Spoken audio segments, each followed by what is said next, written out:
Vous allez vous sentir beaucoup plus dans votre axe, beaucoup plus centré. Et à partir de cet espace de recentrage, de paix, de quelque chose de plus serein, à ce moment-là, vous allez pouvoir laisser émerger des solutions ou voir les choses sous un angle différent, aborder la situation avec beaucoup plus de calme et de sérénité, ce qui fait que vous allez pouvoir trouver les mots justes ou prendre les décisions justes parce qu'elles vont se faire à partir d'un espace apaisé et non pas à partir de la peur, à partir de la réactivité. Cette petite vidéo pour vous expliquer comment je travaille avec l'outil du focusing dans mes accompagnements.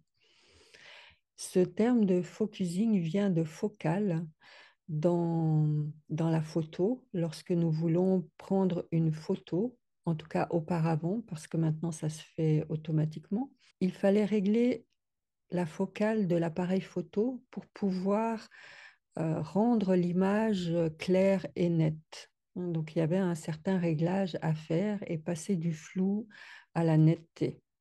Avec le focusing, c'est un peu la même chose, c'est-à-dire que lorsque vous vivez une difficulté, vous êtes dans une sorte de flou, c'est-à-dire que votre mental, les ruminations, les émotions, tout ce qui nous traverse à l'intérieur de nous crée comme une sorte de confusion, de profusion d'informations dans laquelle nous pouvons nous perdre. Donc, avec cette manière de travailler, nous allons prendre le temps de nous poser pour pouvoir reconnaître tout ce qui se présente à soi pour que petit à petit, à l'intérieur de nous, quelque chose devienne de plus en plus clair, de plus en plus net, pour pouvoir vraiment le transformer. Parce que tant que tout ce qui nous traverse n'est pas reconnu, accueilli, la transformation ne peut pas avoir lieu. D'autre part, nous utilisons le terme de quelque chose à l'intérieur de moi, c'est-à-dire que tant que je m'identifie à mes émotions, c'est-à-dire je suis en colère ou je suis triste ou je suis profondément contrariée, etc., le jeu ne nous permet pas de prendre un petit peu de recul par rapport à ce qui nous traverse et du coup ça se fige à l'intérieur de nous et ça ne peut pas se transformer.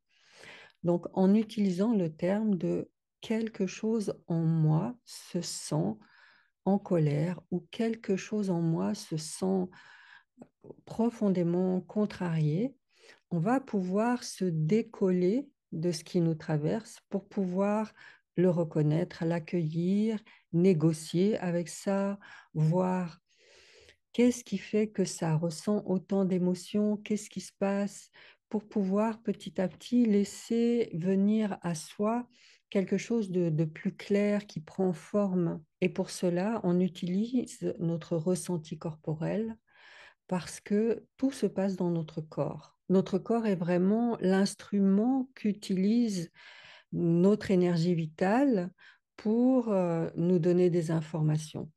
Tout est à l'intérieur de notre corps à travers nos émotions, nos ressentis corporels, les sensations de chaud, de froid, etc. Toutes ces sensations-là nous donnent des informations sur ce que la situation ou la difficulté nous fait vivre.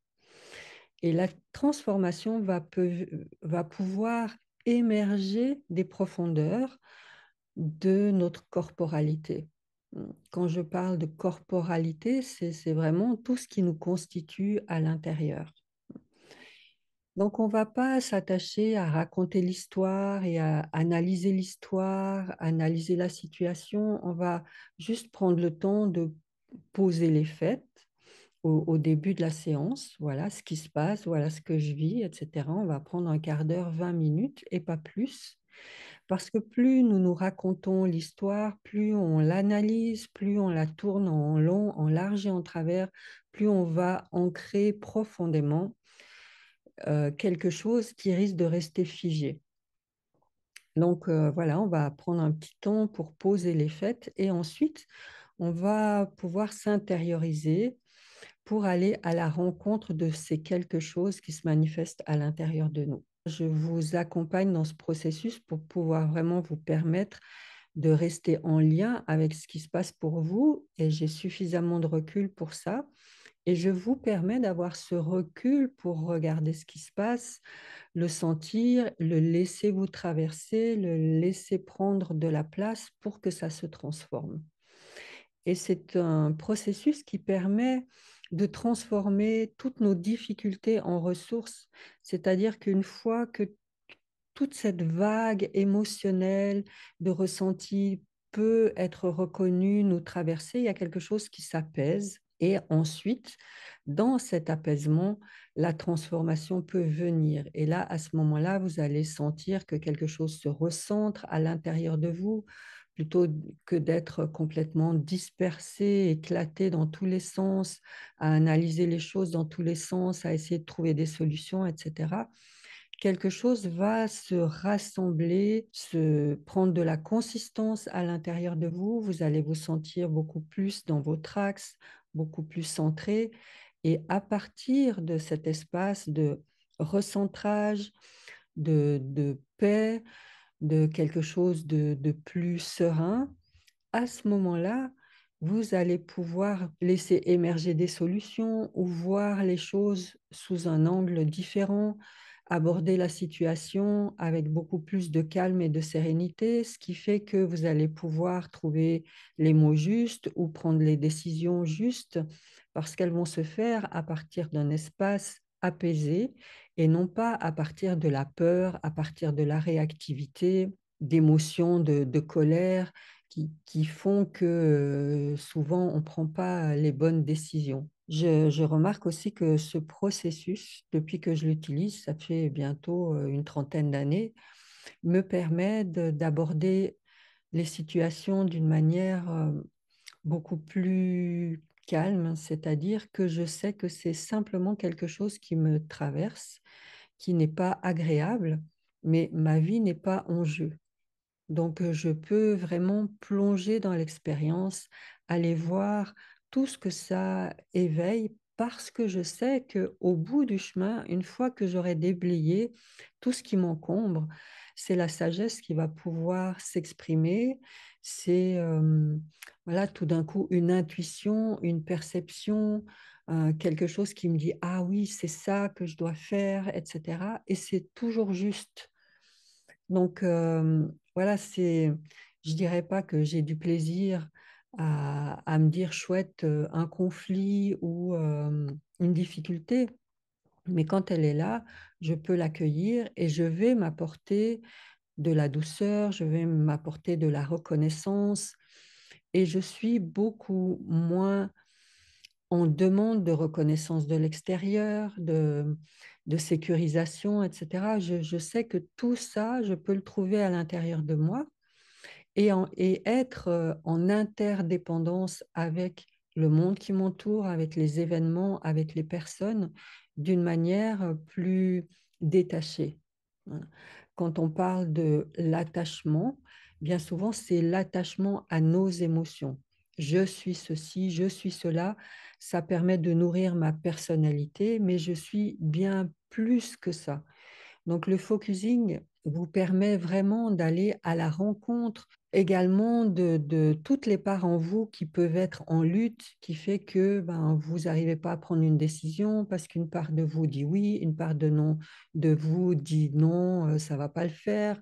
Et puis vous balancez d'un côté, de l'autre et vous cherchez des solutions. Et en fait, ces solutions, moi j'appelle ça mettre un pansement sur une jambe de bois. Ça sert à pas grand-chose parce que cette solution, elle va pas venir de quelque chose en vous qui est aligné. Au contraire, ça va venir de quelque chose en vous qui est complètement dispersé et c'est ce qui va se passer à l'extérieur. Étant donné que l'univers, la vie répond à ce qui se passe à l'intérieur de nous, plus c'est confus à l'intérieur de vous, plus ce sera confus à l'extérieur. Plus c'est aligné et recentré à l'intérieur de vous, plus l'univers va répondre à quelque chose qui va aller dans ce sens et qui va vous donner une direction, qui va donner sens à l'expérience, qui va vous apprendre quelque chose. Donc c'est vraiment un accompagnement à tous les points de vue physique, émotionnel, mental, spirituel. Et tout ceci vient se rassembler à l'intérieur de vous et vous donne vraiment une contenance, une centration. Et en tout cas, aujourd'hui, c'est nécessaire d'aller trouver cet espace en vous où vous vous sentez vraiment dans votre axe, parce que beaucoup de choses peuvent nous déstabiliser à l'extérieur, nous stresser, nous épuiser, parce que nous sommes dans cette dispersion. Je vous encourage à oser demander de l'aide, à faire une ou deux séances pour vraiment retrouver cet alignement et vous allez voir que vraiment, ça change votre vie. Voilà, merci à vous et puis au plaisir de partager avec vous ces expériences. À bientôt.